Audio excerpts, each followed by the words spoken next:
Болашақ стипендиясына HSL тест немесе кешенді тестті қалай тапсырамыз, қалай жоғарғы балл аламыз? Сәлем достым, менің есімім Ержігіт Найзабек. Мен өзімнің каналымда болашақ стипендиясы жайлы шетелде оқу бойынша көптеген пайдалы ақпараттар беремін. Мен каналыма тіркелуді ұмытпа. Бүгінгі видеода біз осы болашақ стипендиясының алғашқы іріктеу кезеңі кешенді тестілеуді қалай тапсырамыз және оның қалай осыдан қалай жоғары балл аламыз. Осы бойынша ақпарат беретін боламын. Және де бүткіл негізгі бөлімге көшпестен бұрын бірінші осы бүгінгі видеода айтылатын ақпараттардың жоспарына тоқталып кетейік. Ең бірінші кезекте біз SSL тест деп отырғанымыз не? Осыған анықтама беріп кетеміз. SSL тесттің тапсыру ережесі қандай, оның қандай құрылымдары бар, қандай түрлері бар, сол бойынша сіздерге ақпарат беретін боламын. Тест қалай бағаланады, тесттің қандай шектік балдары бар, келесі этапқа өту үшін қанша балл алу керек деген секілді. Сонымен қатар тесттен жоғарғы балл алуға, оны тапсыруға, жеңіл тапсыруға қалай дайындалуға болатын мен сізге кеңестерімді беретін боламын. Және видеоның соңында мен сізбен real time алдыма тесттің үлгісін шығарамын да, сандық және вербальды тест, соған қалай жауап беру керек. Яғни соны сізбен бірге отырып, оны жауап беріп сізге көрсетемін. Сонымен бірге есепке разбор жасаймын. Сондықтан да осы видеоны соңына дейін қараңыздар. Мұндай видеоны әлі ешкім түсірмеген YouTube желісіне. Бұл ақпараттар мен сізге тегін беремін. Өзіңіздің болашақ стипендиясын жеңуге деген ықтималдылығыңызды жоғарылатыңыз. Дәл осы жерде достар, мен өзіме кішкене жарнама жасап жүрейін. Мен алғашқы осы болашақ стипендиясын 0-ден бастап, яғни 3 айдың ішінде жеңудің формуласын, болашақ стипендиясын жеңудің формуласын мен воркшоп ретінде түсіріп кеткен болатынмын. Қандай мамандық таңдау керек, қалай мәселе шешу керек, қалай жалпы болашақ стипендиясын жеңу керектігі жөнінде, одан бөлек мен мотивациялық хатты қалай дұрыс жазу керектігі жөнінде бөлек воркшоп түсіріп қойдым. Оның барлығы төменде сілтемеде тұр.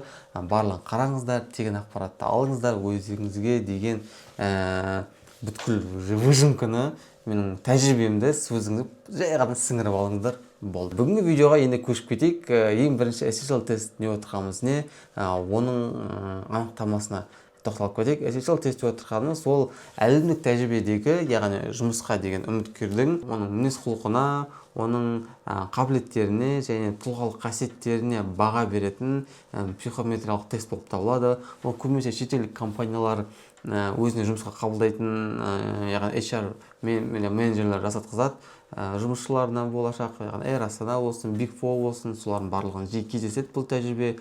Ал болашақ стипендиясын бұл не үшін маңызды дейтін болсақ, бұл көбінесе үміткердің осындай қасиеттеріне, қабілеттеріне баға беру арқылы ол жалпы шетелде оқуға дайын ба деген сияқты алғашқы фильтрден өткізетін жақсы инструмент болып табылады. Осы SSL тесттің 3 бөлімі бар, 3 түрі бар. Біріншісі вербальды, екіншісі сандық, үшіншісі психотест немесе сауалнама деп аталады. Осы үшеуінің құрылымы әртүрлі, әрқайсысына жеке-жеке тоқталып кетейік. Бірінші вербальды тест. Вербальды тест деп отырғанымыз не? Ол сізге алдын ала мәтін береді. Сол мәтінді түсіну, мәтінді анализдеу қабілетіңізді бағалайды. Сол мәтін бойынша сұрақтар қойылады. Егер IELTS тапсырған болатын болсаңыз, IELTS-ың reading бөліміне ұқсайды. Ода true, false, not given деген тапсырманың түрі бар ғой. Дәл сол секілді сізге ақпарат береді. Сол ақпарат рас па, жалған ба, немесе ондай ақпарат, яғни бұл сұраққа жауап беру мүмкін емес деген секілді нұсқаларды беру арқылы соны сіз таңдауыңыз керек. Бұл бөлімде сізге 35 минут беріледі бүткіл сұрақтарға жауап беруге, және де жалпылама 48 сұрақ қойылады. Осы 48 сұрақтың 19-ына жауап берсеңіз, сіз келесі бөлімге бұйырса өтесіз. Екінші ол сандық тест. Бұл көп адамдардың қиналатын сандық осы бөлім, себебі бұл жерде сізге есеп беріледі. Сол есеп бойынша сізге сұрақтар қойылады. Есеп дегенде қалай бір ситуация береді, статистикалық ақпарат бола ма, или график бола ма, кесте бола ма, солдағы берілетін сандарды сіз пайызын шығару, еселеу, көбейту, қосу деген сияқты математикалық бір тапсырмалар орындау арқылы нұсқадағы жауаптарды белгілейтін боласыз. Бұл гуманитарлар үшін көбіне кішкене қиындық туындайды, бірақ қатты қорықпаңыз, бұл онда қатты қорқатындай қиын есептер емес, мектептің деңгейіндегі есептер.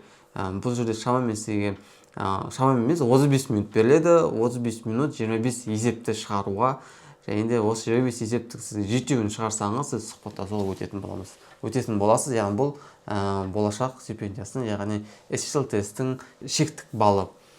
Одан кейінгі сауалнама психотест. Ол жерде сізге 108 сұрақ қойылады. Бұл жерде ешқандай уақыттың шектеулігі жоқ. Бүткіл сұрақтар сіздің қиындықтарды жеңу, жаңа ортаға адаптациялану және де жалпы сіздің психосоматикалық кішкене бір жағдайыңызға баға бере алатын, баға беруге тырысатын дейік тест болып табылады. Сондай сұрақтар береді, ешқандай шектеу қойылмайды. Бүгінгі видеода осы тесттерде қалай тапсыру керек, қалай дайындалу керек жөнінде ақпарат беремін. Сондықтан да соңына дейін тағы да қарауыңызды сұраймын. Енді келесі кешен тестілеудің ережесін бойынша айтып кетейін, себебі бұл өте маңызды. Көп адамдарды осы тесттен шығарып жүрген де моменттері болады, дисквалификация болады. Ал ондай момент болса, оны сізді қайттан тапсыру мүмкін емес. Сондықтан да осы ережелермен міндетті түрде алдын ала танысып алыңыз. Ең біріншісі, ол телефон қолдануға болмайды, сөйлеуге болмайды, қасыңызда адам болмау керек. Яғни прокторинг болады деген сөз, ол бүткілі сіз жасаған тестіңіздің барлығы видеоға жазылады, ол кейін қаралады деген сөз. Сондықтан да жалғыз өзіңіз ғана тапсыратын, ешкім сізге кедергі келтірмейтін жерде болыңыз. Қолдануға болады, ол тек қана калькулятор қолдануға болады. Дауысын жауаптау керексіз, қағаз бен қалам алуға болады, сол арқылы есептер шығаруға болады. Болды.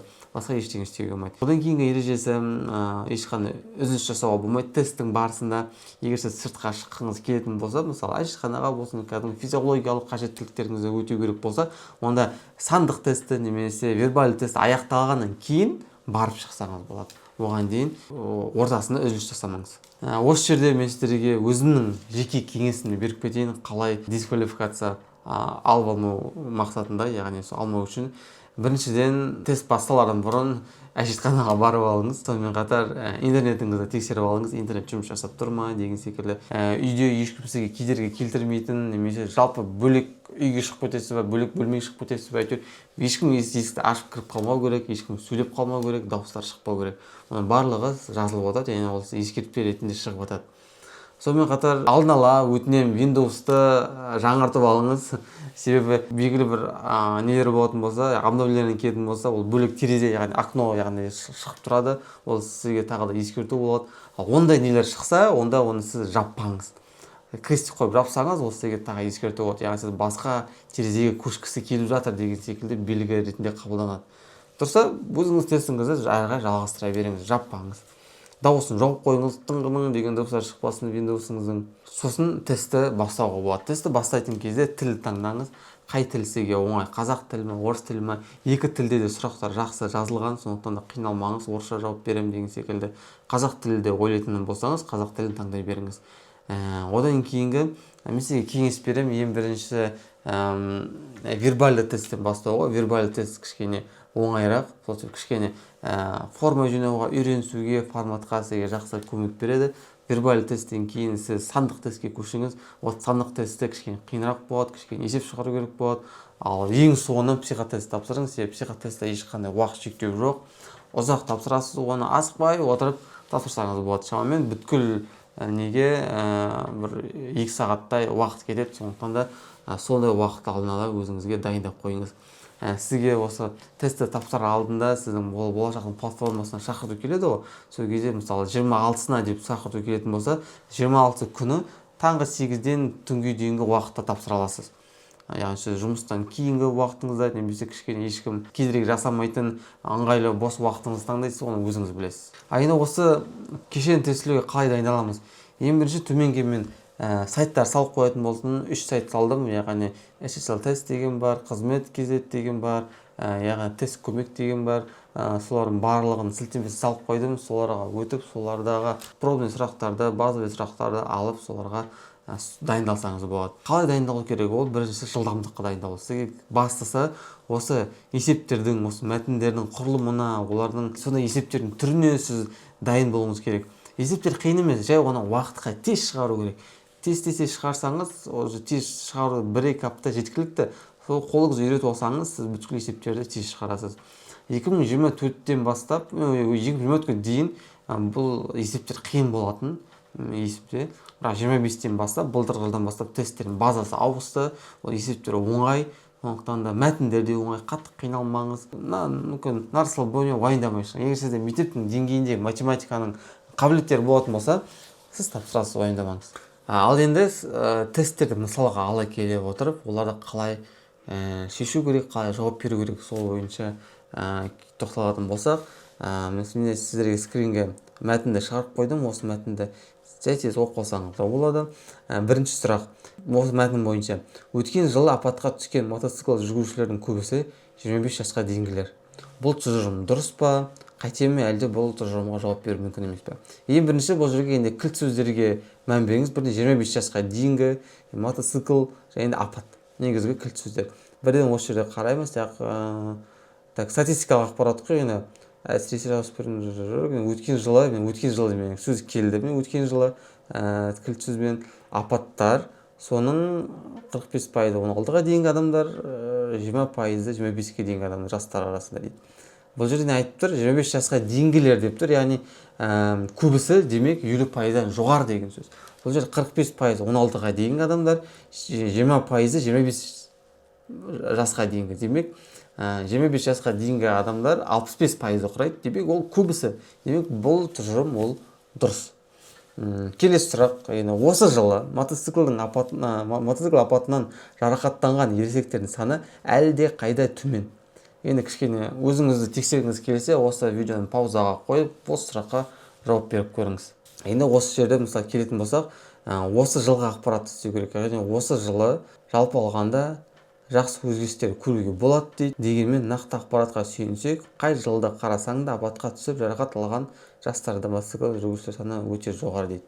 Бұл жерде кілт сөзге келетін болсақ, ересектердің саны әлде қайда төмен болу керек. Осы жылы ересектердің саны әлде қайда төмен болу керек. Енді қараңыз, бұл жерде ересектер туралы ақпарат бар ма? Яғни қай жылды қарасаң да деп тұр. Қай жылды қарасаң да апатқа түсіп жарақат алғандардың саны өте жоғары дейді.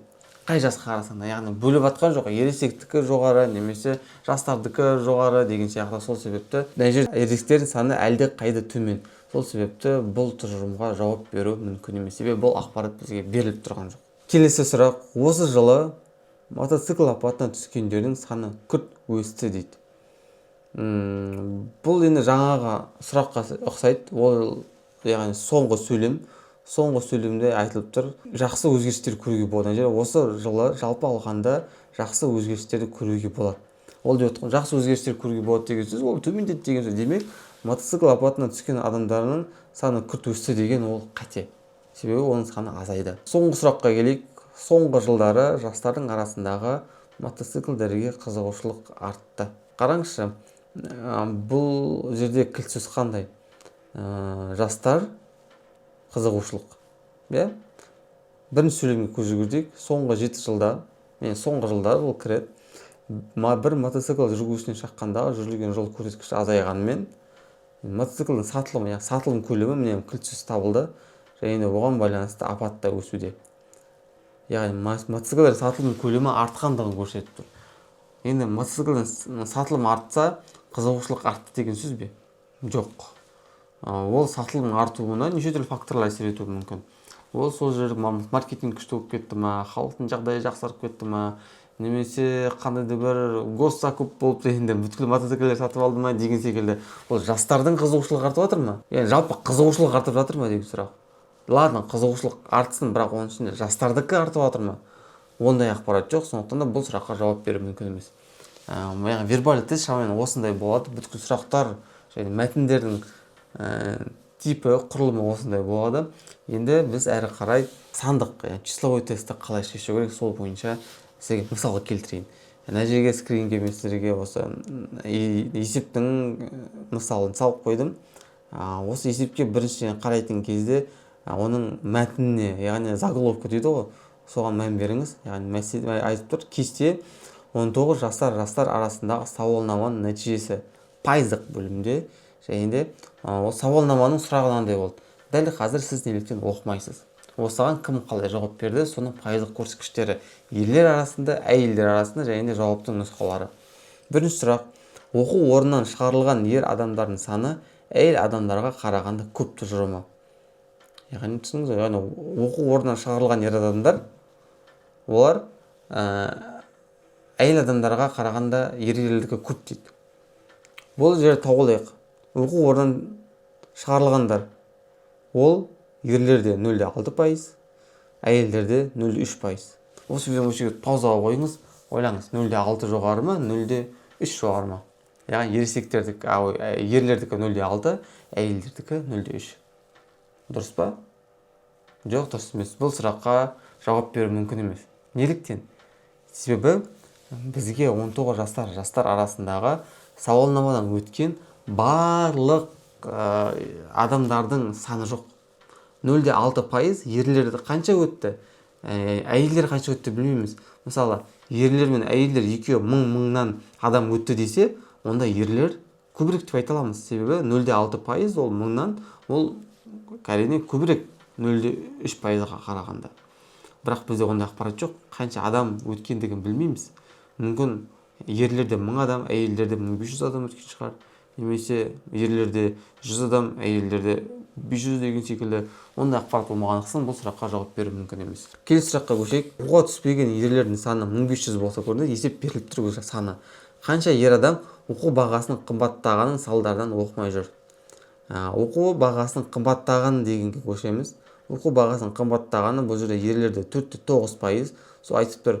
Осынан 4,9% табу керек. Ал оқуға түспеген ерлердің саны 1500. Оқуға түсе алмай қалдым 0,5%. Ол 1500, 4,9% оқу бағасы қымбаттаған нәтижесіндегі ол қанша адам? Бұл қарапайым пропорция 0,5-ті 1500-ге істейміз, 4,9-да x дейміз де пропорцияны шығарамыз. 1500-ді көбейтеміз 4,9-ға, оны бөлеміз 0,5-ке, тең болады. Бұл калькулятор керек 14700. Яғни дұрыс жауап осы. Келесі, жұмыс істеуге мәжбүр әйелдердің саны оқуға түсе алмаған әйелдер саны неше есе артық? Болды тоже бөлу. Жұмыс істеуге мәжбүрмін, ол 16,3, әйінде оқуға түсе алмай қалдым, ол 0,6. Демек 10,9-ды 0,6-ға бөлеміз, тең болады 18,16. Әрқайсы сандар шығады. Жоқтап алған кезде 18 есе.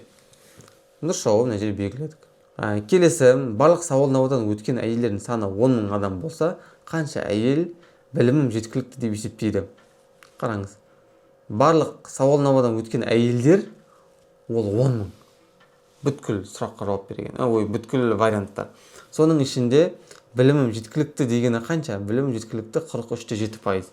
Демек 10 000-нан 43,7%-ын тауып аламыз. Бұл жерде есептеудің қажет жоқ. Есептегіңіз келсе пропорциямен шығарсаңыз болады. Яғни 10 000-ды 100% қыласыз, x-ті 43,7 қыласыз да, x тең болады. 10 000-ды 43,7-ге көбейтіп 100-ге бөлесіз, тең болады 4370.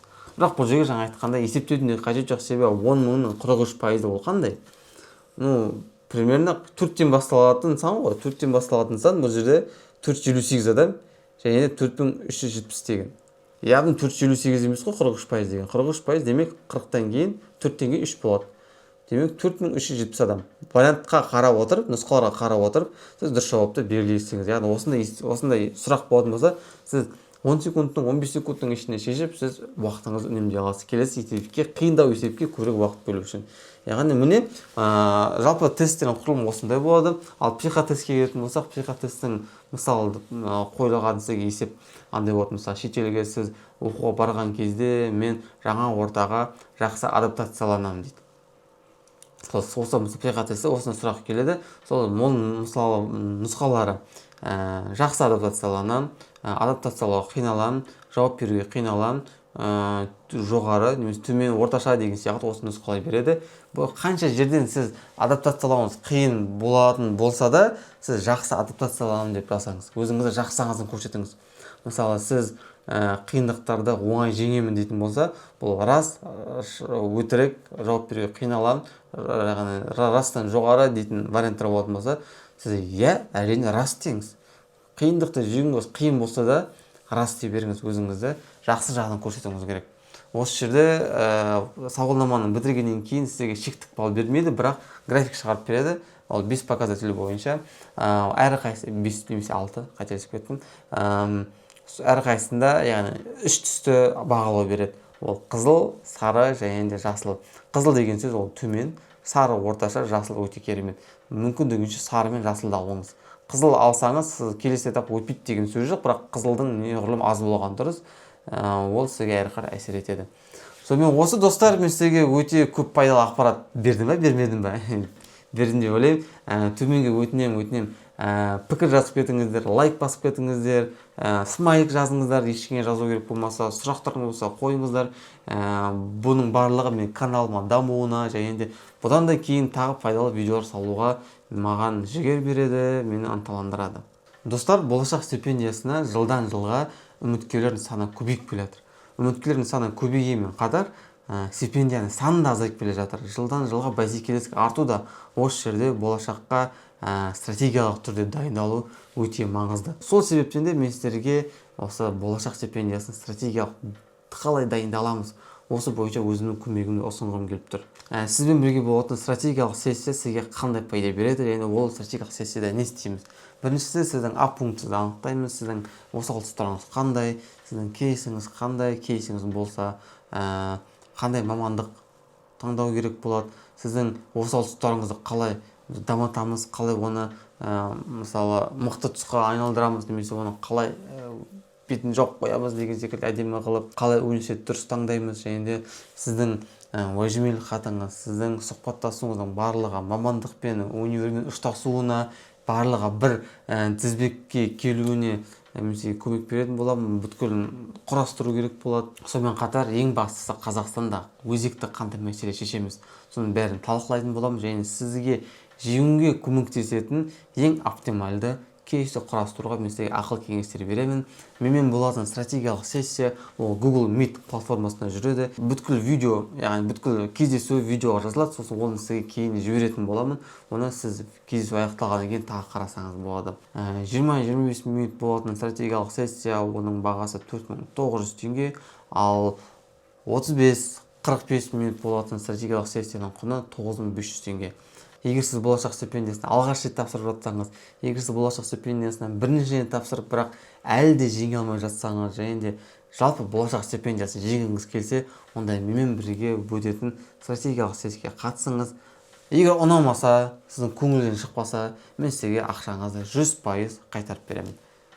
Рахмет достар, кездескенше менің каналыма жазылуды ұмытпаңыздар. Сау, сәлеметте болыңыздар.